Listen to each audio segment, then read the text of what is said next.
Right. In this presentation, we are going to continue with where we stopped in the previous presentation. In the presentation, we were trying to prove the fundamental theorem of arithmetic, which states as seen in the screen. ಅದರಲ್ಲಿ ಎರಡು part ಇದೆ statement ಅಲ್ಲಿ. ಮೊದಲನೇ part ಬಂದು every positive integer n greater than 1 can be expressed as a product of primes ಅಂತ ಒಂದು part. ಹಾಗಾದ್ರೆ ಅರ್ಥ ಏನು? ಯಾವುದೇ ಪಾಸಿಟಿವ್ ಇಂಟಿಜರ್ n ತಗೊಂಡ್ರೆ ಅದು 1 ಗಿಂತ ದೊಡ್ಡದಾಗಿದ್ರೆ it can always be return as a product of primes. Prime ನಂಬರ್ಗಳ ಪ್ರಾಡಕ್ಟ್ ಮೂಲಕ ಇದನ್ನ ಬರೀಬಹುದು ಅಂತ ಒಂದು part. Second part, further this representation is unique apart from the order in which the factors occur. So second part ಅಲ್ಲಿ ಈ product ಅಂತ ನಾವೇನ್ ಬರಿತೀವೋ ಆ product expression that is going to be unique ಅಂತ ನಾವು ಪ್ರೂವ್ ಮಾಡಬೇಕು. ಸೊ ಈ ಎರಡು ಪಾರ್ಟ್ ನ ಪ್ರೂವ್ ಮಾಡಿದ್ರೆ ನಮ್ಮ ಪ್ರೂಫ್ ಕಂಪ್ಲೀಟ್ ಆಗುತ್ತೆ. ಸೊ ಹಿಂದಿನ ಸೆಷನ್ ಅಲ್ಲಿ we have proved the first part. So ಒಂದ್ಸಲ I just run through the proof quickly. So pay attention and try to understand what I am explaining you. So logic ಇಷ್ಟೇ, ಕೇಳಿ ನೆನ್ಪಿಟ್ಕೊಳ್ಳಿ. ಮೊದಲನೇದಾಗಿ ಕೊಟ್ಟಿರೋ number n greater than 1 ಅನ್ನೋದು ಆಗಿರುತ್ತೆ, ಅದು ಒಂದು ಇಂಟೀಜರ್ ಆಗಿರುತ್ತೆ. ಸೊ ಇಂಟೀಜರ್ ಗ್ರೇಟರ್ ದನ್ 1 ಆಗಿದ್ಮೇಲೆ ಇಲ್ಲ ಪ್ರೈಮ್ ಆಗಿರ್ಬೇಕು ಅಥವಾ ಕಾಂಪೋಸಿಟ್ ಆಗಿರ್ಬೇಕು, ಕರೆಕ್ಟಾ? So suppose the given number is prime, ಆಗ ನಮಗೆ ಪ್ರೂವ್ ಮಾಡ್ಲಿಕ್ಕೆ ಏನು ಇರೋದೇ ಇಲ್ಲ. ಯಾಕಂದ್ರೆ ಏನಾಗುತ್ತೆ, ಆಗ ಎಕ್ಸ್ಪ್ರೆಷನ್ ಪ್ರಾಡಕ್ಟ್ ಆಫ್ ಪ್ರೈಮ್ಸ್ ಅಂದ್ರೆ ಏನಾಗುತ್ತೆ, n ಈಕ್ವಲ್ಸ್ n ಅಂತ ಆಗ್ಬಿಡುತ್ತೆ, ಮತ್ತೇನು ಬರೆಯೋ ಅಗತ್ಯನೇ ಇರೋದಿಲ್ಲ. Right? So if the given number is prime, then there is absolutely nothing else to be done. Okay? Suppose the given number is not prime, then what will happen? Prime alla andre it has to be a composite number because we have taken it to be a positive integer greater than 1. And composite number andre enu? Prime alla andre enu? Prime alla andre enu? Prime andre enu? Divisible by that number and it is a positive integer greater than 1 which has its positive divisors to be 1 and itself, only 1 and itself. So 1 ಮತ್ತೆ itself ಬಿಟ್ಟು ಬೇರೆ ಯಾವ positive devices ಇರೋದಿಲ್ಲ prime ಆಗಿದ್ರೆ. Prime ಅಲ್ಲ ಅಂದ್ರೆ ಏನಾಗಬೇಕಾಗಿದ್ರೆ ಅದಕ್ಕೆ at least ಒಂದು ಪಾಸಿಟಿವ್ ಡಿವೈಸರ್ ಇರಬೇಕು. ಯಾವ್ದನ್ನ ಬಿಟ್ಟು 1 ಮತ್ತೆ itself ಬಿಟ್ಟು ಬೇರೆ ಯಾವ್ದಾದ್ರು ಒಂದಾದ್ರೂ ಪಾಸಿಟಿವ್ ಡಿವೈಸರ್ ಇರಬೇಕು, 1 ಮತ್ತೆ ಇಟ್ಸೆಲ್ಫ್ ಬಿಟ್ಟು. ಹಾಗಿದ್ದಾಗ ನಾವೇನ್ ಮಾಡ್ತೇವೆ, ಅಂತ ಎಲ್ಲಾ ಪಾಸಿಟಿವ್ ಡಿವೈಸರ್ಸ್ ನ ಲಿಸ್ಟ್ ಮಾಡಿ ಅವುಗಳಲ್ಲಿ ಸ್ಮಾಲೆಸ್ಟ್ ಪಾಸಿಟಿವ್ ಡಿವೈಸರ್ ತಗೊಳ್ತೇವೆ. ಅಂಡ್ ಆ ಸ್ಮಾಲೆಸ್ಟ್ ಪಾಸಿಟಿವ್ ಡಿವೈಸರ್ ಏನ್ ತಗೊಳ್ತೇವೆ, P1 ಅಂತ ಕರಿತೇವೆ. ರೈಟ್? ಸೊ ಏನಾಗ್ಬೇಕು, first of all P1 smallest positive divisor ಆಗಿದ್ರೆ ಫಸ್ಟ್ ಆಫ್ ಆಲ್ ಅದು 1 ಆಗಿರಲ್ಲ n ಆಗಿರಲ್ಲ, and obviously it must divide n. ಈಗ ವಾಟ್ ವಿ ಕ್ಲೇಮ್, ಈ P1 ಸ್ಮಾಲೆಸ್ಟ್ ಪಾಸಿಟಿವ್ ಡಿವೈಸರ್ ಆಗಿದ್ರೆ we claim that it has to be a prime divisor. ಅಂದ್ರೆ ಆ number prime number ಆಗಿರುತ್ತೆ ಅಂತ ಹೇಳ್ತೀವಿ. ಯಾಕೆ ಪ್ರೈಮ್ ನಂಬರ್ ಆಗಿರುತ್ತೆ? ಪ್ರೈಮ್ ನಂಬರ್ ಆಗಿಲ್ಲ ಅಂದ್ರೆ ಏನಾಗುತ್ತೆ ಯೋಚನೆ ಮಾಡಿ. ಪ್ರೈಮ್ ಅಲ್ಲ ಅಂದ್ರೆ ಏನಾಗ್ಬೇಕು, ಕಾಂಪೋಸಿಟ್ ಆಗಿರ್ಬೇಕು. ಕಾಂಪೋಸಿಟ್ ಆಗಿದ್ರೆ ಅದಕ್ಕೆ ಅದರದೇ ಆದಂತ ಮತ್ತೊಂದು ಡಿವೈಸರ್ ಸಿಗ್ಬೇಕು, ಇಟ್ ಸೆಲ್ಫ್ ಮತ್ತೆ 1 ಬಿಟ್ಟು, ಕರೆಕ್ಟ್ ಅಲ್ವಾ? ಸೊ ಅಂತ ಒಂದು ಡಿವೈಸರ್ P1 ನ ಡಿವೈಡ್ ಮಾಡುತ್ತೆ ಅಂದ್ರೆ ಅಂಡ್ P1 n ಅನ್ನು ಡಿವೈಡ್ ಮಾಡುತ್ತೆ ಅಂದ್ರೆ ಆ ಡಿವೈಸರ್ n ಅನ್ನು ಡಿವೈಡ್ ಮಾಡುತ್ತೆ. ಆತರ ಆಗಕ್ ಚಾನ್ಸ್ ಇದೆಯಾ? ಚಾನ್ಸ್ ಇಲ್ಲ. ಯಾಕಂದ್ರೆ P1 ಏನಾಗಿದೆ, ಸ್ಮಾಲೆಸ್ಟ್ ಸಚ್ ಡಿವೈಸರ್ ಆಗಿದೆ. ಸೊ ಹಾಗಾಗಿ ಅದಕ್ಕಿಂತ ಚಿಕ್ಕದಾಗಿರೋ ಒಂದು ಡಿವೈಸಸ್ ಸಿಗಕ್ ಚಾನ್ಸ್ ಇಲ್ಲ. ಅಂದ್ರೆ P1 ಏನಾಗಿರ್ಬೇಕು, ಪ್ರೈಮ್ ಆಗಿರ್ಲೇಬೇಕು. ಅರ್ಥ ಆಯ್ತಾ ಇಷ್ಟು? So P1 has to be prime. ಈಗ P1 ಪ್ರೈಮ್ ಆಯ್ತು. P1 divides n because it's a divisor ಅಲ್ವಾ. ಸೊ P1 ಡಿವೈಡ್ಸ್ n ಆದ್ರೆ ಏನಾಗಬೇಕು, n can be written as ಏನು, ಡಿವೈಸರ್ ಅಂದ್ರೆ ಏನು, P1 ಡಿವೈಡ್ಸ್ n ಅಂದ್ರೆ ಏನಾಗಬೇಕು, n is equal to P1 into Q ಅಂತ ಬರೀತಿದ್ವಿ ನಾವು ಜನರಲಿ ಅಲ್ವಾ. ಸೊ Q ಅಂತ ಬರೆಯೋದ್ರ ಬದಲು I write n is equal to P1 into n1 ಅಂತ ಬರೀತೀನಿ. ಅಂಡ್ ಈ n1 ಏನಾಗಿರ್ಬೇಕು, this expression is very important for us. n1 ಏನಾಗಿರ್ಬೇಕು, how should be n1? n1 is a number between 1 and n. ಅಂದ್ರೆ 1 ಗಿಂತ ದೊಡ್ಡದಿರ್ಬೇಕು, n ಗಿಂತ ಚಿಕ್ಕದಿರ್ಬೇಕು. ಯಾಕೆ 1 ಗಿಂತ ದೊಡ್ಡದಿರ್ಬೇಕು? n1 1 ಆಗ್ಬಿಟ್ರೆ ಏನಾಗುತ್ತೆ, n is equal to P1 ಆಗತ್ತೆ. ಸಾಧ್ಯ ಇಲ್ಲ, ಯಾಕಂದ್ರೆ P1 ಪ್ರೈಮ್, n ಕಾಂಪೋಸಿಟ್ ಅಲ್ವಾ. ಹಾಗೆ n1 n ಆಗಕ್ ಸಾಧ್ಯ ಇಲ್ಲ. ಯಾಕೆ n1 n ಆದ್ರೆ ಏನಾಗುತ್ತೆ, P1 ಏನಾಗ್ಬಿಡುತ್ತೆ, 1 ಆಗ್ಬಿಡುತ್ತೆ. 1 ಆಗುತ್ತೆ. ಅದು ಸಾಧ್ಯ ಇಲ್ಲ. So n1 is a number between 1 and n. So we are able to write n as p1 into n1, where p1 is prime and n1 is an integer between 1 and n. ಈಗ the question is n1, first of all it's an integer, it's a positive integer greater than 1 ಅಲ್ವಾ n1 ಅನ್ನೋದು. So ಅದು prime ಅನ್ನೋದು ಪ್ರಶ್ನೆ. Suppose ಅದು prime ಆದ್ರೆ ಏನಾಗುತ್ತೆ n1? If n1 is prime, ಅವಾಗ ಈ ಎಕ್ಸ್ಪ್ರೆಷನ್ ಏನಾಗ್ಬಿಡುತ್ತೆ n equals p1 n1. p1 prime, n1 prime ಆದ್ರೆ ಏನಾಗುತ್ತೆ n is equal to p1 n1. It is nothing but expressing n as a product of primes. ಯಾವಾಗ n1 prime ಆದ್ರೆ. n1 prime ಆಗ್ಲಿಲ್ಲ ಅಂದ್ರೆ ಏನಾಗುತ್ತೆ? n1 ಪ್ರೈಮ್ ಆಗ್ಲಿಲ್ಲ ಅಂದ್ರೆ ಏನಾಗಿರ್ಬೇಕದು? Composite ಆಗಿರ್ಬೇಕು. ಕಾಂಪೋಸಿಟ್ ಆಗಿದ್ಯಾ? ಇಷ್ಟು ತನಕ ನೀವು n ಗೆ ಏನ್ ಮಾಡಿದ್ರು ಅದನ್ನೇ n1 ಗೆ ಮಾಡಿ. ಏನ್ ಮಾಡ್ತೀರಿ? n1 ಕಾಂಪೋಸಿಟ್ ಆದ್ರೆ ಏನಾಗ್ಬೇಕು? ಅದಕ್ಕೆ 1 ಮತ್ತೆ ಇಟ್ ಸೆಲ್ಫ್ ಬಿಟ್ಟು ಬೇರೆ ಯಾವ್ದಾದ್ರು ಪಾಸಿಟಿವ್ ಪ್ರೈಮ್ ಡಿವೈಸರ್ ಇರ್ಬೇಕು, ಒಂದಾದ್ರು ಅಲ್ವಾ? ಸೊ ಆತರ ಸಿಕ್ಕಿದಾಗ ಅಂತ ಎಲ್ಲಾ ಪಾಸಿಟಿವ್ ಡಿವೈಸರ್ ಗಳಲ್ಲಿ ಸ್ಮಾಲೆಸ್ಟ್ ಡಿವೈಸರ್ ಕಂಡುಹಿಡ್ಕೊಳ್ಳಿ. ಆ ಡಿವೈಸರ್ ಏನಂತ ಕರೀರಿ? p2 ಅಂತ ಕರೀರಿ. ಸೊ p2 ಅಂತ ನೀವು ಆ ಡಿವೈಸರ್ ಕರೆದ್ರೆ ಆ p2 ಏನಾಗಿರ್ಬೇಕು? ಸೇಮ್ ಲಾಜಿಕ್ ಪ್ರಕಾರ ಅದು ಸ್ಮಾಲೆಸ್ಟ್ ಆಗಿರ್ಬೇಕಂತಿದ್ರೆ ಏನಾಗಿರ್ಬೇಕು? ಸ್ಮಾಲೆಸ್ಟ್ ಆಗಿರ್ಬೇಕಂತಿದ್ರೆ ಇಟ್ ಮಸ್ಟ್ ಬಿ ಪ್ರೈಮ್. ಯಾಕೆ ಪ್ರೈಮ್ ಆಗಿಲ್ಲ ಅಂದ್ರೆ ಏನಾಗುತ್ತೆ? ಮತ್ತೆ ಕಾಂಪೋಸಿಟ್ ಅಲ್ಲ, ಕರೆಕ್ಟ್. ಕಾಂಪೋಸಿಟ್ ಆದ್ರೆ ಏನಾಗುತ್ತೆ? ಅದಕ್ಕಿಂತ ಚಿಕ್ಕದಾಗಿರುವಂತ ಡಿವೈಸರ್ ಸಿಕ್ಕ ಹೋಗುತ್ತೆ ನಿಮ್ಗೆ. ಅರ್ಥ ಆಗ್ತಿದ್ಯಾ? Are you all getting this? So ಹಾಗಾಗಿ p2 ಪ್ರೈಮ್ ಆಗಿರ್ಬೇಕು. ಸೊ p2 n1 ಅನ್ನ ಡಿವೈಡ್ ಮಾಡೋದ್ರಿಂದಾಗಿ ಏನಾಗ್ಬೇಕು? p2 n1 ಡಿವೈಡ್ ಮಾಡುತ್ತೆ ಅಂದ್ರೆ I can write n1 as p2 into some integer. ಆ ಸಮ್ ಇಂಟೀಜರ್ ನ n2 ಅಂತ ಬರೀತೀನಿ. ಸೊ ಇಲ್ಲಿ ನಾನು 1 less than n1 less than n ಅಂತ ಬರೋದ್ನಲ್ಲ, ಅದೇ ರೀತಿಯಲ್ಲಿ ಈಗ n2 ಎಲ್ಲಿ ಬರುತ್ತೆ? n2 will be between 1 and n1. Okay, ಈಗ ಮತ್ತದೇ ಪ್ರಶ್ನೆ. ಈಗ ನೋಡಿ, ಎಲ್ಲಿಂದ ಶುರು ಮಾಡಿದ್ವಿ ನಾವು? ಕೊಟ್ಟಿರೋ ನಂಬರ್ ಏನಾಗಿತ್ತು? ಫಸ್ಟ್ ಯಾವ ನಂಬರ್ ಕೊಟ್ಟಿದ್ರು? n ಕೊಟ್ಟಿದ್ರು. n ಇಂದ n1 ಗೆ ಬಂದ್ವಿ. ಈಗ n1 ಇಂದ n2 ಗೆ ಬರ್ತಾ ಇದೀವಿ. ಈಗ n2 ಏನು? It's an integer which is greater than 1 as we know. So suppose n2 prime ಆದ್ರೆ ಏನಾಗುತ್ತೆ? n1 ಈಕ್ವಲ್ಸ್ p2 n2 ಇರೋದ್ರಿಂದ n ಏನಾಗುತ್ತೆ? p1 ಇಂಟು p2 n2 ಆಗುತ್ತೆ. ಈಗ n equals p1 into p2 into n2 ಏನಾಗ್ಬಿಡುತ್ತೆ? ಈ expression p1 ಏನು? Prime. p2 ಏನು? Prime. n2 ಏನು? ಸಪೋಸ್ ಅದು ಪ್ರೈಮ್ ಆದ್ರೆ ಈ ಎಕ್ಸ್ಪ್ರೆಷನ್ ಏನಾಗ್ಬಿಡುತ್ತೆ? This is nothing but product of primes ಆಗ್ಬಿಡುತ್ತೆ ಅಲ್ವಾ? ಸೊ ಪ್ರಾಡಕ್ಟ್ ಆಫ್ ಪ್ರೈಮ್ ಸಿಕ್ಕಿದ್ರೆ ಕೆಲಸ ಮುಗಿದೋಯ್ತು, ಇನ್ನೇನು ಮಾಡೋ ಅಗತ್ಯ ಇಲ್ಲ. ಸಪೋಸ್ n2 ಪ್ರೈಮ್ ಆಗ್ಲಿಲ್ಲ ಅಂದ್ರೆ ಏನಾಗುತ್ತೆ? Same repeat. ಇಷ್ಟು ತನಕ ನಾವೇನ್ ಡಿಸ್ಕಸ್ ಮಾಡಿದೀಬಹುದು. ಅಂದ್ರೆ ಏನ್ ಮಾಡ್ಬೇಕು? n2 ಪ್ರೈಮ್ ಆಗಿಲ್ಲ ಅಂದ್ರೆ ಅದು ಕಾಂಪೋಸಿಟ್ ಆಗ್ಬೇಕು.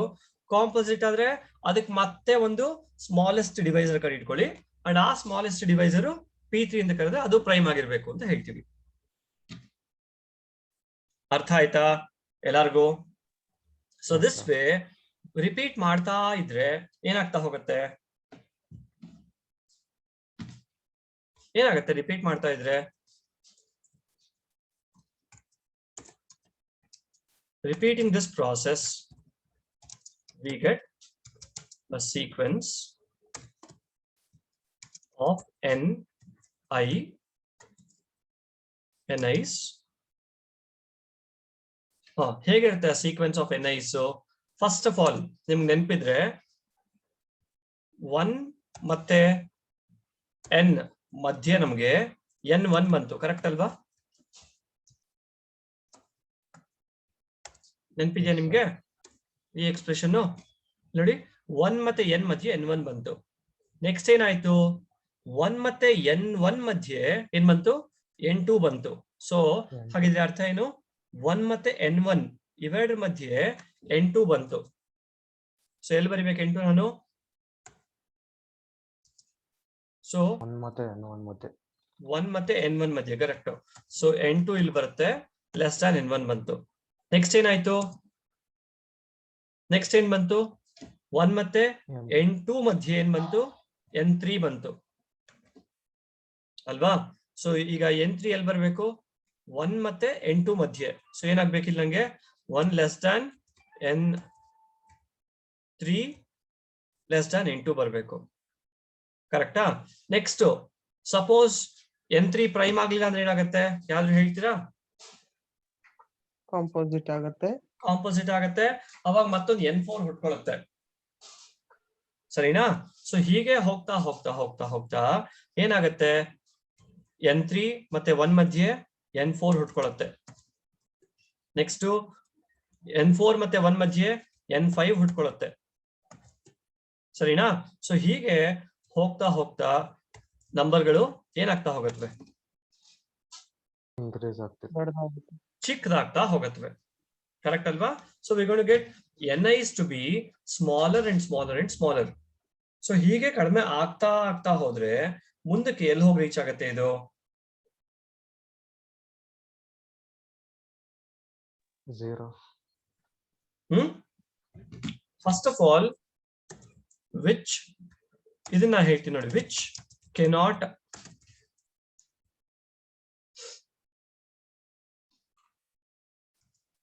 Continue indefinitely. ಇದು ಹೀಗೆ ಮುಂದುವರಿತಾ ಇದ್ರೆ ಮುಂದಕ್ಕೆ ಹೋಗ್ತಾನೆ ಇರುತ್ತೆ, ಇನ್ಫೈನೈಟ್ಲಿ ಮೆನಿ ಟೈಮ್ಸ್ ಇದೇ ತರ ಮುಂದಕ್ಕೆ ಹೋಗಕ್ ಸಾಧ್ಯ ಇದೆಯಾ? ಆಬ್ವಿಯಸ್ಲಿ ಇಲ್ಲ. ಯಾಕೆ? ಫೈನಲಿ ಎಲ್ಲಿದೆ ನಮ್ಗೆ ನಂಬರು? 1 ಇದೆ, ಲಾಸ್ಟ್ ನಂಬರು, ಕರೆಕ್ಟ್ ತಾನೆ? So this cannot go indefinitely, so that after a finite number of times we get, ಯಾವಾಗ ಸ್ಟಾಪ್ ಆಗುತ್ತೆ ಈ ಪ್ರಾಸೆಸ್? ಯಾವಾಗ ಸ್ಟಾಪ್ ಆಗುತ್ತೆ ಹೇಳಿ? ಯಾವ್ದು ಹೇಳಿ ನೋಡೋಣ. Least prime. ಪ್ರೈಮ್ ಆದಾಗ ವಿ ಗೆಟ್ n, ಅದು ಸುಮ್ಮನೆ ಹೆಸರಿಗೆ k-1 ಅಂತ ಕರಿತೀನಿ ನಾನು. So we get some number nk-1 equal to any guesses? pk into nk.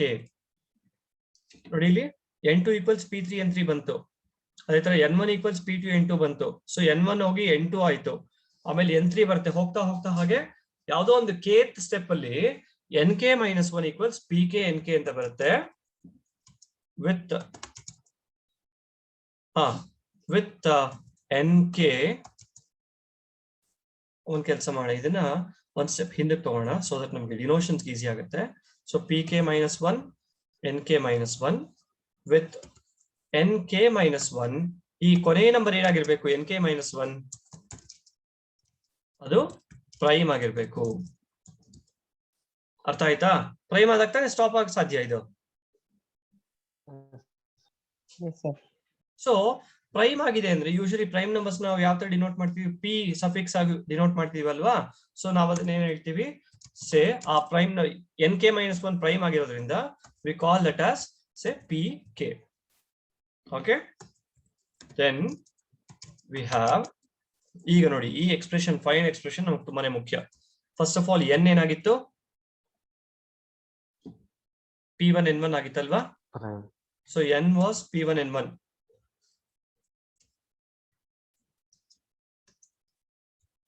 p1 n1 ಈಗ that is equal to p1 n1 ಏನು? n1 ಏನು? p2 n2, ಕರೆಕ್ಟ್ ಅಲ್ವಾ? That is equal to n2 ಏನು? P3 N3. p2 p3 n3 ಆಗುತ್ತಲ್ವಾ? n2 ಬಂದು, so p3 n3. So ಹೀಗೆ ಮುಂದುವರಿತಾ ಹೋದಾಗ ನಮ್ಗೆ ಅಲ್ಟಿಮೇಟ್ಲಿ ಏನ್ ಸಿಗುತ್ತೆ? p1 P2 P3 so on. p3 and so on. and so on. ಕೊನೆಗೆ ಎಲ್ಲಿ ಹೋಗಿ ನಿಲ್ಲುತ್ತೆ? -1. pk-1 ಇಂಟು ಇಲ್ಲಿ ಬಂದಿದೆಯಲ್ಲ ನಮ್ಗೆ, ಇಲ್ಲಿ pk-1 nk-1 ಬಂದಿದೆ. But what is nk-1? It is another prime pk, correct ಅಲ್ವಾ? Yes sir. So if you look at this expression, what is this? What is this which is shaded in yellow? P1 into P2 into P3 into etc. Pk. ಅದ್ರಲ್ಲಿ ಇರೋದೆಲ್ಲ ಏನು? Product of prime. Product of primes. What is it equal to? It is effectively equal to n alva. So we get n equal to P1, P2, P3, etc. Pk, which is an expression for n as a product of primes. Artha aita? So this ultimately gives us n as a product of primes. Is artha aita ellargu? Ee point? Yes, sir. Okay. So ishtike we are done with the first part of the proof anta na heltene. In first part alli enittu? We are supposed to express n as a product of primes, and we have done exactly that just now. So n is written as P1 into P2 into P3 into etc. into Pk. ಈಗ first part ಮುಗಿದಿದೆ ಅಂದ್ರೆ second part proof ಹೋಗ್ಬೇಕು. ಇಷ್ಟು first part ಎಲ್ಲರಿಗೂ ಅರ್ಥ ಆಯ್ತಾ? Yes, sir. Okay. Now we'll quickly move on to the second part of the proof. Second part ಅಲ್ಲಿ ಏನಿದೆ ಪ್ರೂವ್ ಮಾಡ್ಲಿಕ್ಕೆ? ಯಾರಾದ್ರೂ ಹೇಳ್ತೀರಾ? ಸ್ಟೇಟ್ಮೆಂಟ್ ನೋಡಿ, ಅಥವಾ ಹೇಗೆ ಪ್ರೂವ್ ಮಾಡ್ಬೇಕು ಅಂತ ಹೇಳ್ತೀರಾ? Product of primes unique representation ಅಲ್ಲಿ ಇರುತ್ತೆ ಅಂತ ಹೇಳಿ ಪ್ರೂವ್ ಮಾಡ್ಬೇಕು sir. Good. Product of primes unique representation ಇದೆ ಅಂತ ಪ್ರೂವ್ ಮಾಡಬೇಕು. ಏನ್ ಯುನೀಕ್ ರೆಪ್ರೆಸೆಂಟೇಷನ್ ಅಂದ್ರೆ, ಫಾರ್ ಎಕ್ಸಾಂಪಲ್ ಸುಮ್ನೆ ನಿಮ್ಗೆ ಅರ್ಥ ಮಾಡಿಸ್ಲಿಕ್ಕೆ, ಐ ಥಿಂಕ್ ಲಾಸ್ಟ್ ಕ್ಲಾಸ್ ಅಲ್ಲಿ ಎಕ್ಸಾಂಪಲ್ ಕೊಟ್ಟಿದ್ದೀನಿ ನಾನು, ಮತ್ತೆ ಅರ್ಥ ಮಾಡ್ಕೊಳ್ಳೋದಕ್ಕೋಸ್ಕರ. ಸೊ ನಂಗೆ ಐ ಹ್ಯಾವ್ ಎ ನಂಬರ್ ಸೇ 250 ಅಂತ ಇಟ್ಕೊಳ್ಳೋಣ. ಸೊ 215 ಅಂತ ಬರೀಬಹುದು ನಾವು ಡಿಸ್ಕಸ್ ಮಾಡಿರೋ ಲಾಜಿಕ್ ಪ್ರಕಾರ. ಫಸ್ಟ್ ಆಫ್ ಆಲ್ ಹೇಳಿ, 250 ಪ್ರೈಮಾ? 250 ಪ್ರೈಮಾ ಅಲ್ಲ ಅಲ್ವಾ? ಸೊ ಅಲ್ಲ ಅಂದ್ರೆ ಏನ್ ಮಾಡ್ಬೇಕು? 2 into 150. ಅದರ ಸ್ಮಾಲೆಸ್ಟ್ ಡಿವೈಸರ್ ಹುಡುಕ್ಬೇಕು. 1 ಬಿಟ್ಟು 125. 2 ಅಲ್ವಾ smallest divisor. Of course it is prime. ನಮ್ಮ ಥಿಯರಮ್ ಅದನ್ನೇ ಹೇಳಿರೋದು ಇಲ್ಲಿ ತನಕ. ಸೊ 2 into 125 ಆಯ್ತು. ಆಮೇಲೆ 2 into ನೆಕ್ಸ್ಟ್ ಏನ್ ಮಾಡ್ತೀರಾ? 125 ಗೆ ಸ್ಮಾಲೆಸ್ಟ್ ಡಿವೈಸರ್ ಹುಡುಕ್ಬೇಕು. 5 into 25. ಹಾ, 5 into 25. 5 into 25. 5 ಏನ ಸ್ಮಾಲೆಸ್ಟ್ 125 ಗೆ? Yes, sir. ಆಬ್ವಿಯಸ್ಲಿ ಹೌದು. Yes, sir. Okay. Next 2 into 5 into 25 ಗೆ 5 into 5. 5 into 5. ಆಯ್ತು. ನೆಕ್ಸ್ಟ್ ಇನ್ನಾದ್ರು ಮಾಡೋದಕ್ಕಿದೆಯಾ? ಅಷ್ಟೇ ಸರ್. ಇಷ್ಟೇ. So this is the prime factorisation of 250. ಈಗ ದ ಕ್ವೆಶ್ಚನ್ ಇಸ್, ಈ 2 into 5 into 5 into 5 ಏನ್ ಬಂದಿದೆಯೋ, is this the only way of writing 250 as a product of primes? Yes, sir. Yes, sir. That's exactly what this theorem says. ಅಂದ್ರೆ ನಿಮ್ಗೆ 250 ನ ಒಂದು 2 ಬರಬೇಕು, ಇನ್ನು 3 5s ಬರಬೇಕು ಅಂತ ಹೇಳುತ್ತೆ. ಅಂಡ್ ಅಫ್ ಕೋರ್ಸ್ ಕೆಲವರು ನೀವು ಹೇಳಿದಾಗೆ ಲಾಸ್ಟ್ ಕ್ಲಾಸ್ ಅಲ್ಲಿ ಹೇಳ್ಬೋದು, ಸರ್ ಇದನ್ನ 5 into 2 into 5 into 5 ಅಂತಾನು ಬರಿಬೋದಲ್ವಾ ಅಂತ. ಹೌದು, this is also valid, but if I do not give importance to the order, then these two are the same. ಅಲ್ವಾ? ಸೊ ಆರ್ಡರ್ ಇಂಪಾರ್ಟೆನ್ಸ್ ಕೊಡ್ಲಿಲ್ಲ ಅಂದ್ರೆ ಡೆಫಿನೆಟ್ಲಿ ಇವೆರಡು ಒಂದೇ.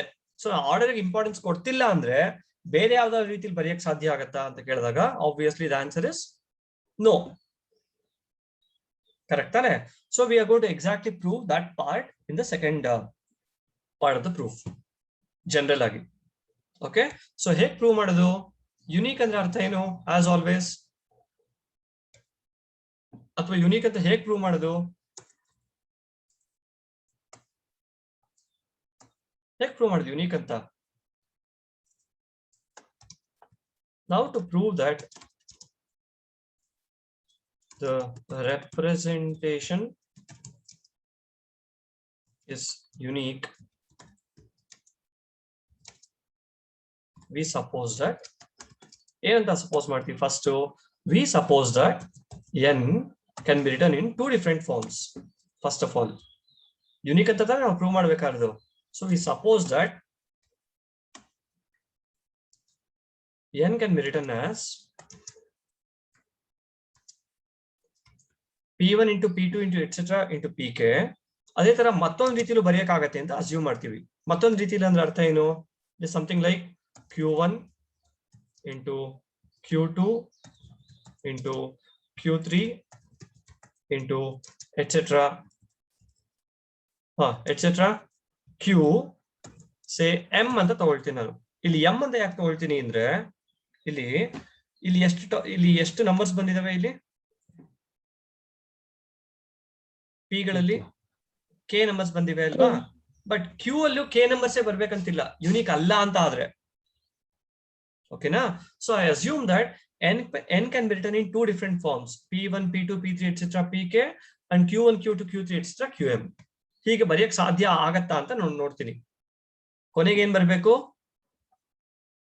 ಈ ತರ ಎರಡು ಬೇರೆ ಬೇರೆ ರೀತಿ ಬರ್ದಿದೀನಿ ಅಂದ್ರೆ ಎರಡು ಒಂದೇ ಅಂತ ನಾನು ಪ್ರೂವ್ ಮಾಡ್ಬೇಕು.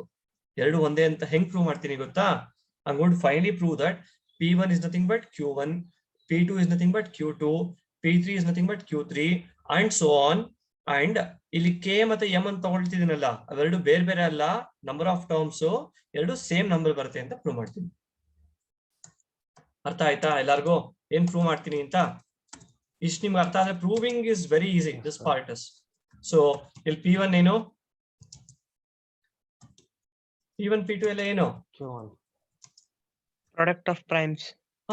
P1 as such Prime. prime ಅಷ್ಟೇ ಅಲ್ವಾ? So Q1, Q2 etc. Qk, all these are primes. First of all, are all primes. And Sir, QM. sorry, QM, correct. Thank you. So QM are all primes and we assume that, again ನಮ್ಮ convenience ಗೆ ಇದನ್ನ assume ಮಾಡ್ತಿರೋದು, ಉಲ್ಟಾ ಕೂಡ assume ಮಾಡಬಹುದು, but we are going to assume that K that we have chosen is less than or equal to M. ಅಂದ್ರೆ ಇದ್ರಲ್ಲಿ K terms ಇವೆ, ಇಲ್ಲಿ M ಟರ್ಮ್ಸ್ ಇದೆ ಅಂತ ಹೇಳಿದ್ನಲ್ಲ, ಎರಡು ನಂಬರ್ಸ್ ಆಗಿದ್ದಾಗ ಅವೆರಡರ ಮಧ್ಯೆ ಏನೋ ರಿಲೇಷನ್ ಇರ್ಬೋದು, ಒಂದು ಇನ್ನೊಂದಕ್ಕಿಂತ ದೊಡ್ಡದಿರ್ಬೋದು ಅಥವಾ ಚಿಕ್ಕದಿರ್ಬೋದು ಅಥವಾ ಈಕ್ವಲ್ ಇರ್ಬೋದು. So I'm assuming that K is less than or equal to M. With ಇನ್ನೊಂದೇನು ಅಸ್ಯೂಮ್ ಮಾಡ್ತೀರಿ ಅಂದ್ರೆ, this part is equally important. Of course ದೊಡ್ಡ ವಿಷಯ ಅಂತ ಅಸ್ಯೂಮ್ ಮಾಡ್ತಿಲ್ಲ, ಏನಂತ ಅಸ್ಯೂಮ್ ಮಾಡ್ತೀನಿ ಅಂದ್ರೆ, I will take P1 to be less than or equal to P2. I will take P1 to be less than or equal to P2, P2 to be less than or equal to P3 and so on, less than or equal to Pk. And ಇದೇ ರೀತಿಯಲ್ಲಿ ಏನ್ ಹಿಂಗಂದ್ರೆ basically P1 less than or equal to P2, less than or equal to P3, less than or equal to Pk, ಹಾಗೆ Q1 less than or equal to Q1 less than or equal to Q2, less than or equal to Q3, etc. less than or equal to Qk ಅಂದ್ರೆ Increasing order. Very good. And ಈ prime ಗಳನ್ನ ಬರೆಯುವಾಗ increasing order ಅಲ್ಲಿ ಬರಿತೀನಿ, ascending order ಬರಿತೀನಿ ಅಂತ assume ಮಾಡ್ತೀನಿ. ಅದನ್ನ ಅಸ್ಯೂಮ್ ಮಾಡ್ಬೋದಲ್ವಾ? ನಂಬರ್ ಗಳನ್ನ ಬರೆಯುವಾಗ ಹ್ಯಾಪಸಾರ್ಡ್ ಆಗಿ ಬರೆಯೋದ್ರ ಬದಲು ಒಂದು ಆರ್ಡರ್ ಬರಿತಿದ್ದೀನಿ ಅಂತ ಅಸ್ಯೂಮ್ ಮಾಡ್ತೀನಿ. ಓಕೆನಾ? ಇಷ್ಟು ಅರ್ಥ ಆಯ್ತಾ ಎಲ್ಲಾರ್ಗು? ಇಷ್ಟು ಅರ್ಥ ಆಗಿದ್ರೆ ಇನ್ ಎರಡೇ ಲೈನ್ ಇರೋದು ಪ್ರೂಫ್, ಇನ್ನೇನು ಜಾಸ್ತಿ ಇಲ್ಲ. ನಾ ಹೇಳಿದಾಗ ನಾ ಏನ್ ಪ್ರೂವ್ ಮಾಡ್ತೀನಿ ನೆನಪಿದ್ಯಾ ಈಗ? I'm going to show that P1 is nothing but Q1, P2 is nothing but Q2 and so on. Okay, that is done using this expression. Now first of all, these two are equal alwa, P1 into P2 into etc. into Pk is equal to Q1 into Q2 into etc. Qm. ಇದು ನಮಗೆ ಗೊತ್ತು. So ಹೀಗಿರೋದ್ರಿಂದಾಗಿ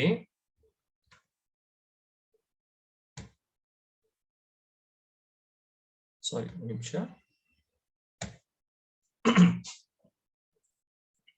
ಇದು unnecessary ಆಗ yellow shade ಬರ್ತಿದೆ, so I am trying to avoid that.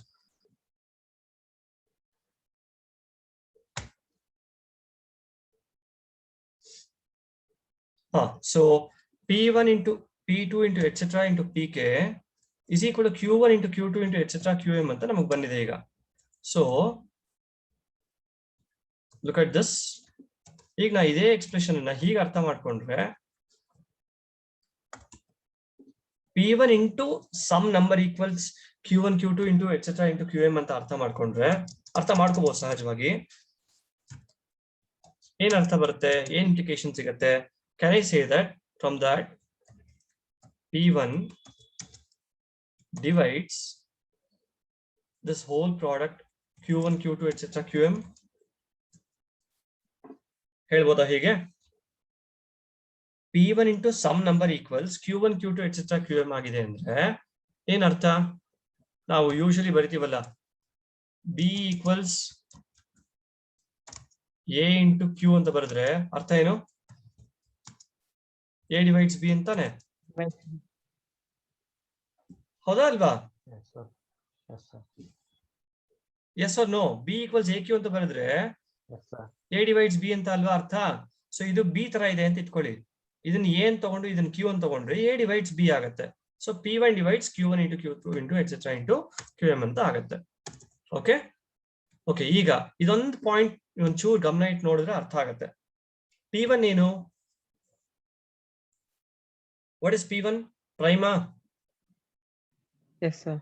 Yes, sir. Q1 Prima? Q2 Prima?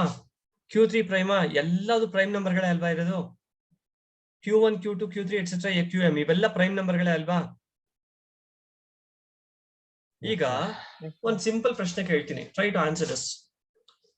ಒಂದು prime number ಮತ್ತೊಂದು prime ನಂಬರ್ನ divide ಮಾಡಕ್ಕೆ ಸಾಧ್ಯ ಇದೆಯಾ? No. sir. ಚಾನ್ಸೇ ಇಲ್ಲ ಅಲ್ವಾ? ಸೊ ಎ ಅನ್ನೋದು ಪ್ರೈಮ್ ಆಗಿದ್ದು ಬಿ ಅನ್ನೋದು ಪ್ರೈಮ್ ಆಗಿದ್ದು ಎ ಡಿವೈಡ್ಸ್ ಬಿ ಅನ್ನೋದು ಯಾವಾಗ ಆಗಕ್ ಸಾಧ್ಯ? ಅವೆರಡು ಬೇರೆ ಬೇರೆ ಆಗಿದ್ದಾಗ ಡಿವೈಡ್ ಮಾಡಕ್ ಸಾಧ್ಯ ಇದೆಯಾ? No sir. ಆಬ್ವಿಯಸ್ಲಿ ಇಲ್ಲ. ಸೊ ಯಾವಾಗ ಡಿವೈಡ್ ಮಾಡಕ್ ಸಾಧ್ಯ? ಎರಡು ಒಂದೇ ಆದ್ರೆ ಡಿವೈಡ್ ಮಾಡ್ಬೋದಲ್ವಾ? Obviously. Yes, sir. Yes sir. Correct ತಾನೆ? ಸೊ ಅದೇ ರೀತಿಯಲ್ಲಿ ಈಗ ಒಂದು ಎಕ್ಸಾಂಪಲ್ ಕೊಡ್ತೀನಿ. 3 ಅನ್ನೋದು ಪ್ರೈಮ್ ನಂಬರ್ ನಮ್ಗೆ ಗೊತ್ತಿರೋ ಹಾಗೆ. ಎರಡು ನಂಬರ್ಗಳನ್ನ ಪ್ರಾಡಕ್ಟ್ ನ 3 ಡಿವೈಡ್ ಮಾಡ್ತಿದೆ ಅಂದ್ರೆ ಈ ಎರಡು ನಂಬರ್ಗಳು ಹೇಗಿರ್ಬೇಕು?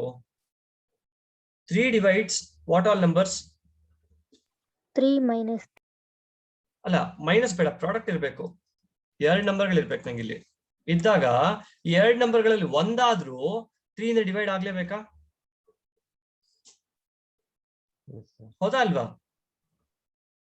3 ಈ ಪ್ರಾಡಕ್ಟ್ ಡಿವೈಡ್ ಮಾಡ್ತಿದೆ ಅಂದ್ಮೇಲೆ ಇವೆರಡಲ್ಲಿ ಒಂದ್ ನಂಬರ್ನಾದ್ರೂ ಡಿವೈಡ್ ಮಾಡ್ಲೇಬೇಕಾ? Yes, sir. ಸಪೋಸ್ ಇಲ್ಲಿ ನಾನು 4 ಬರಿತೀನಿ, ಇಲ್ಲಿ ನಾನು 8 ಬರಿತೀನಿ, ಆಗ 3 ಡಿವೈಡ್ ಮಾಡಕ್ ಸಾಧ್ಯನಾ? no sir. ಸಾಧ್ಯ ಇಲ್ಲ ಅಲ್ವಾ? ಸೊ 3 ಡಿವೈಡ್ ಮಾಡ್ಬೇಕಾದ್ರೆ ಇವೆರಡಲ್ಲಿ ಒಂದ್ ನಂಬರ್ ಆದ್ರೂ ಮಲ್ಟಿಪಲ್ ಆಫ್ 3 ಆಗಿರ್ಬೇಕು. ಒಪ್ತೀರಾ? Yes, sir. ಹೌದಾ ಅಲ್ವಾ? Yes sir. ಅದೇ ರೀತಿಯಲ್ಲಿ ಈಗ P1 ಅನ್ನೋದು ಇಷ್ಟು ನಂಬರ್ಗಳನ್ನ ಒಟ್ಟು ಪ್ರಾಡಕ್ಟ್ ಅನ್ನ ಡಿವೈಡ್ ಮಾಡ್ತಿದೆ ಅಂದ್ರೆ ಏನಾಗಿರ್ಬೇಕು? P1 must be one of these numbers ಅಂತ ಹೇಳ್ತೀನಿ ನಾನು. ಒಪ್ತೀರಾ? Yes sir.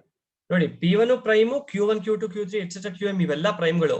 ಸೊ ಈ ನಂಬರು ಇವಿಷ್ಟು ಪ್ರಾಡಕ್ಟ್ ಡಿವೈಡ್ ಮಾಡ್ತಿದೆ ಅಂದ್ರೆ ಈ ನಂಬರ್ ಯಾವ್ದಾದ್ರು ಒಂದಾದ್ರೂ ಆಗಿರ್ಲೇಬೇಕು, ಆ ನಂಬರೇ ಆಗಿರ್ಬೇಕು ಅಂತ ಹೇಳ್ತೀನಿ. ಒಪ್ತೀರಾ? ನಂಬರ್ ಆಗಿಲ್ಲ ಅಂದ್ರೆ ಏನಾಗುತ್ತೆ? ಆ ನಂಬರೇ ಆಗಿಲ್ಲ ಅಂದ್ರೆ ಈಗ ಪ್ರತಿಯೊಂದು ನಂಬರು ಬೇರೆ ಬೇರೆ ಪ್ರೈಮು. ಪ್ರಾಡಕ್ಟ್ ಆಫ್ ಪ್ರೈಮ್ಸ್ ನ ಇದು ಸಂಬಂಧ ಇಲ್ಲದೆ ಇರುವಂತ ಇನ್ಯಾವುದೋ ಪ್ರೈಮ್ ಡಿವೈಡ್ ಮಾಡಕ್ ಸಾಧ್ಯ ಇರುತ್ತಾ? No, sir. ಸೊ ಚಾನ್ಸೇ ಇಲ್ಲ. ಹಾಗೆ ನಾನು ಹೇಳ್ತೀನಿ,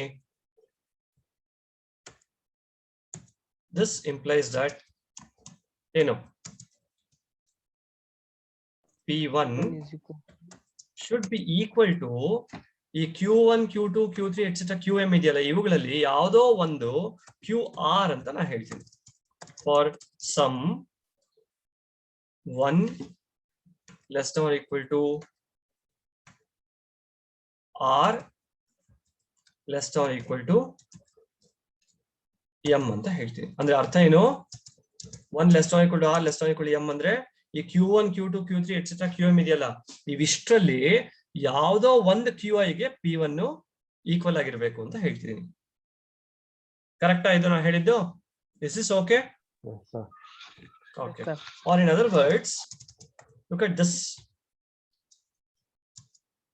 This implies P1 is greater than or equal to Q1 ಅಂತ ಹೇಳ್ತೀನಿ. ಕರೆಕ್ಟಾ? ಯಾಕೆ? ಯಾವುದೇ Q ಸಫಿಕ್ಸ್ R ಅಂತ ತಗೊಳ್ಳಿ, ಯಾವುದೇ QR ತಗೊಂಡ್ರು ಕೂಡ is it greater than or equal to Q1?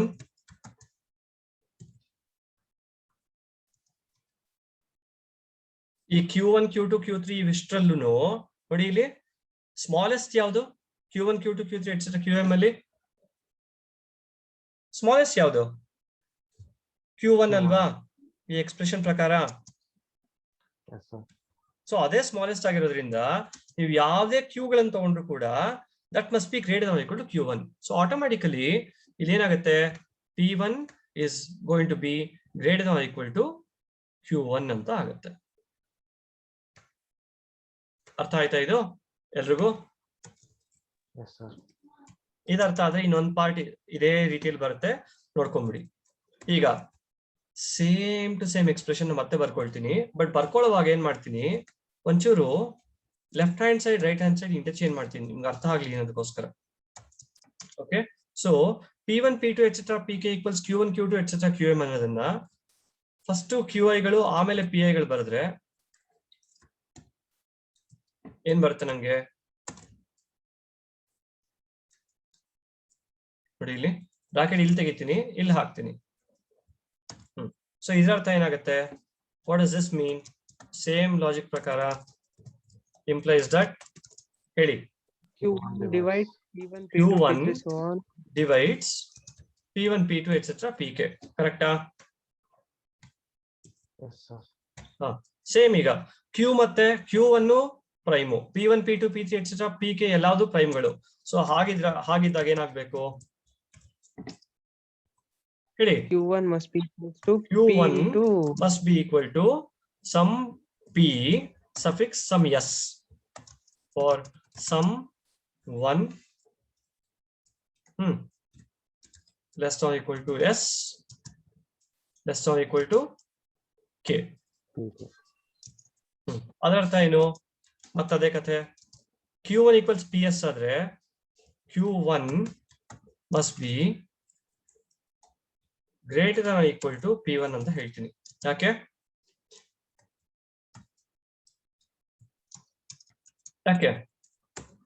Since PS is greater than or equal to P1. P1 smallest ತಾನೇ ಇಲ್ಲಿ, ಮತ್ತೆ P1 ಸ್ಮಾಲೆಸ್ಟ್ ಆಗಿರೋದ್ರಿಂದ ಇರೋಬರೋ ಎಲ್ಲ ಎಸ್ ಗಳಲ್ಲಿ automatically each PS will be greater than or equal to P1. So automatically we have Q1 greater than or equal to P1. So what do you say? P1 greater than or equal to Q1 ಅಂತ ಬಂದಿತ್ತು ನಮ್ಗೆ. ಈಗ Q1 greater than or equal to P1 ಅಂತ ಬಂತು. Therefore, ಹೇಳಿ, we must have, ಹೇಳಿ, P1 greater than or equal to Q1, Q1 greater than or equal to P1. P1 equal to Q1. P1 equal to Q1. ಈಗ ಹೇಳಿದ್ನಲ್ಲ, ಒಂದ್ part prove ಮಾಡಿದಾಯ್ತು, P1 equals Q1 ಅಂತ. ಇನ್ ಮಿಕ್ಕಿದ part ತುಂಬಾ easy. ನಾವು P1 into P2 into P3 into etc PK equals Q1 into Q2 into etc into QM ಆಗಿರೋದ್ರಿಂದ ಇದಿಷ್ಟರಲ್ಲಿ P1 equals Q1 ಆದ್ರೆ ಏನಾಗತ್ತೆ? P1 equals Q1 ಆದ್ರೆ ಏನಾಗತ್ತೆ? P1 equals Q1 ಆದ್ರೆ ಕ್ಯಾನ್ಸಲ್ ಮಾಡ್ಬೋದಾ ಅವೆರಡನ್ನು? P1 Q1 ಅನ್ನ ಕ್ಯಾನ್ಸಲ್ ಮಾಡಿ ಉಳಿಯೋದೇನು? P2 P3 etcetera PK equals Q2 Q3 et cetera QM. ಸರಿನಾ? ಹಾಗೇನ್ ಮಾಡೋದು? ಸಿಂಪಲ್ ಆಗಿ ರಿಪೀಟ್ ಮಾಡ್ತೀನಿ ಇದೇ ಸ್ಟೆಪ್ ನ. ಏನಾಗುತ್ತೆ ರಿಪೀಟ್ ಮಾಡಿದ್ರೆ? ಹೇಳಿ, repeating the above steps we get. ನೋಡಿ, first P1 first number is equal to first number Q1 ಬಂತು, ಕ್ಯಾನ್ಸಲ್ ಮಾಡಿದ್ವಿ. ಕ್ಯಾನ್ಸಲ್ ಮಾಡಿದ್ಮೇಲೆ ಏನ್ ಬಂತು? P2 P3 etcetera PK equals Q2 Q3 et cetera QM ಬಂತು. ಈಗೇನ್ ಬರುತ್ತೆ? ಇದೇ ಸ್ಟೆಪ್ ರಿಪೀಟ್ ಮಾಡಿದ್ರೆ P2 will be equal to P2 equal to Q2 ಬರುತ್ತೆ. ಓಕೆನಾ? ನೆಕ್ಸ್ಟ್ P2 Q2 ಈಕ್ವಲ್ ಆದ್ಮೇಲೆ ಅವೆರಡನ್ನ ಕ್ಯಾನ್ಸಲ್ ಮಾಡಿದ್ರೆ ಮತ್ತೆ ರಿಪೀಟ್ ಮಾಡಿದ್ರೆ P3 equals Q3 ಬರುತ್ತೆ ಅಂಡ್ ಸೋ ಆನ್ ಅಂತ ಬರುತ್ತೆ. ಹೀಗೆ ಎಲ್ಲಾದನ್ನು ಈಕ್ವೇಟ್ ಮಾಡಿ ಕ್ಯಾನ್ಸಲ್ ಮಾಡ್ಕೊಂಡು ಹೋದ್ರೆ ಏನಾಗುತ್ತೆ ಕೊನೆಗೆ? ಯಾವ್ದು ಬೇಗ ಯೋಚನೆ ಮಾಡಿ ಹೇಳ್ತೀರಾ?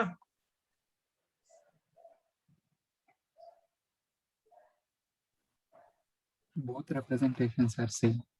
ಸಾರಿ, ಹೇಳಪ್ಪ ಜೋರಾಗಿ. ಬೋತ್ ರೆಪ್ರೆಸೆಂಟೇಷನ್ಸ್ ಸೇಮ್ ಆಗುತ್ತೆ ಸರ್. ಇಲ್ಲ, ಒಂಚೂರು ಸಮಸ್ಯೆ ಆಗುತ್ತೆ, ಚೂರು. ಏನು ಅಂತ ಹೇಳ್ತೀನಿ ಕೇಳಿ. ಸಪೋಸ್ ನನಗೆ P1 P2 P3 up to P10 ಇದೆ ಅಂತ ಇಟ್ಕೊಳ್ಳಿ. Q1 Q2 Q3 up to Q11 ಇದೆ ಅಂತ ಇಟ್ಕೊಳ್ಳಿ. ಅಂದ್ರೆ ಇಲ್ಲಿ ನಂಬರ್ ಆಫ್ ಟರ್ಮ್ಸ್ ಸೇಮ್ ಇಲ್ಲ ಅಂತ ಇಟ್ಕೊಳ್ಳಿ. ಆಗ ಏನಾಗುತ್ತೆ, ಇಲ್ಲಿ 10 ಇದ್ದು 11 ಇದ್ರೆ ಕ್ಯಾನ್ಸಲ್ ಮಾಡ್ತಾ ಹೇಳಿ ಏನಾಗುತ್ತೆ. ನಂಬರ್ ಉಳಿಯುತ್ತೆ. Very good. Left hand side ಅಲ್ಲಿ P1 Q1 P2 Q2 P3 Q3 ಎಲ್ಲ ಕ್ಯಾನ್ಸಲ್ ಆಗ್ತಾ P10 Q10 ಕ್ಯಾನ್ಸಲ್ ಆಗುತ್ತೆ. ಉಳಿಯೋದೇನು ಲೆಫ್ಟ್ ಹ್ಯಾಂಡ್ ಸೈಡ್ ಅಲ್ಲಿ ಇರೋ P1 P2 P3 up to P10 ಎಲ್ಲ ಕ್ಯಾನ್ಸಲ್ ಆಗೋಯ್ತು. ಉಳಿಯೋದು ಬರೀ 1. ರೈಟ್ ಹ್ಯಾಂಡ್ ಸೈಡ್ ಅಲ್ಲಿ ಏನು ಉಳಿಯುತ್ತೆ, 1 ಉಳಿಯುತ್ತಾ? Q11 ಉಳಿಯುತ್ತೆ. ಸೊ 1 ಈಕ್ವಲ್ಸ್ Q11 ಅಂತ ಬರಕ್ ಸಾಧ್ಯನಾ? No sir. ಯಾಕೆ ಸಾಧ್ಯ ಇಲ್ಲ? Because Q1 is a prime number. QIs are prime numbers. Very good. ಅಲ್ವಾ? ಗುಡ್ ಚಂದನ, ಕರೆಕ್ಟ್ ಆಗಿ ಹೇಳಿದ್ವಿ. So coming back to what I was saying, Q11 ಅನ್ನೋದು 1 ಅಂತ ಬಂದ್ಬಿಡುತ್ತೆ. ಯಾವಾಗ ಇದು 10 ಇದ್ದು 11 ಇದ್ದಾಗ. ಈ 10 ಇದ್ದು 12 ಇದ್ರೆ